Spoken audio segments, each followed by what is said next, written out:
All right, let's talk about small talk. You know, that thing most of us kind of dread. Well, today we're going to break down some simple, actionable techniques you can use to turn those awkward moments into conversations people actually enjoy. Yeah, we've all been there, right? Those conversations that are just painful. They feel forced, they're boring, and you're just looking for the exit. But here's the thing. There's a clear framework to make sure this never happens to you again, and that's exactly what we're going to walk through right now. So first things first, you gotta put people at ease and just start with a positive vibe. The easiest way to do that? A simple, genuine compliment. Think about it. It instantly signals that you're friendly, you're not a threat, and it just lowers everyone's social defenses right from the get-go.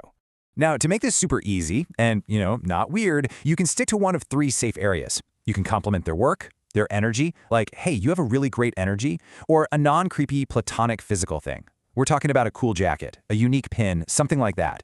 But you've got to be careful to avoid these common mistakes. Obviously, don't make it creepy or sexual. Don't be insincere. People can spot a fake compliment a mile away. And this one's key. Don't dwell on it. Just deliver it and then move right on. Okay, so you've started the conversation. How do you keep it from dying a slow, awkward death? The secret here is to stop thinking in a straight line. You don't have to just stick to one topic until it's completely exhausted. The technique is called lateral thinking, but really, you can just think of it as the reminds me of method. It's so effective because it breaks that boring interview style back and forth. All you have to do is ask yourself, what does this topic remind me of, and just follow that new thread. And check out this perfect example. The host gets asked about fake crowd noise in baseball, a topic he's not really into. So what does he do? He connects fake noise to another kind of fake noise he is interested in, fake engine noise in cars. Boom, a brand new topic that they're both passionate about. Here's another one. A chat about a beard leads to a comment about back hair, which then reminds him of a famous wrestler. I mean, that's a pretty random jump, right? But that simple connection sparked a whole 4-minute conversation on a totally new subject. It's that easy to pivot.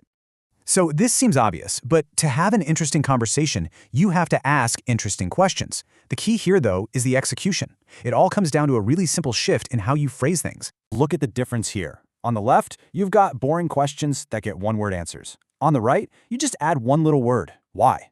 That small change works because it pushes past the basic facts and gets into someone's motivations, what they actually care about. So, you can think of it as a simple two-phase process. You start with a standard question like, where do you live? And then you immediately follow up with, oh, cool, why there? That's how you find out what's really important to them. And hey, if you feel like someone's a little stuck or maybe doesn't have a lot going on in their life that they want to talk about, just ask a fun hypothetical. Something like, if you had a magic wand, what would you do? It totally removes the boring constraints of reality and lets them talk about their real passions and dreams. All right, this final piece of the puzzle isn't about talking at all. It's about listening, but listening in a way that actually builds a real connection. And there are two super powerful, but really simple habits for this. First up, laugh easily. Seriously, just let yourself laugh when you think something's funny. Think about it. When someone makes you laugh, even if they weren't trying to tell a joke, they just light up.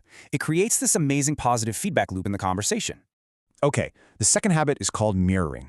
It was popularized by the former FBI negotiator Chris Voss, and it is ridiculously simple. You just repeat the last 1 to 3 words that the other person said.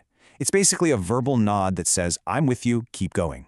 So here's what that sounds like. Someone says, and it's just hard. Instead of giving advice or telling your own story, the response is a simple mirror. I know it's hard. See how that just validates what they're saying? It instantly makes them feel heard. But, and this is a really critical point, you have to stay authentic. Mirroring is a tool you use to reflect someone's words and build rapport. It is not about changing your entire personality to match theirs. You gotta be you.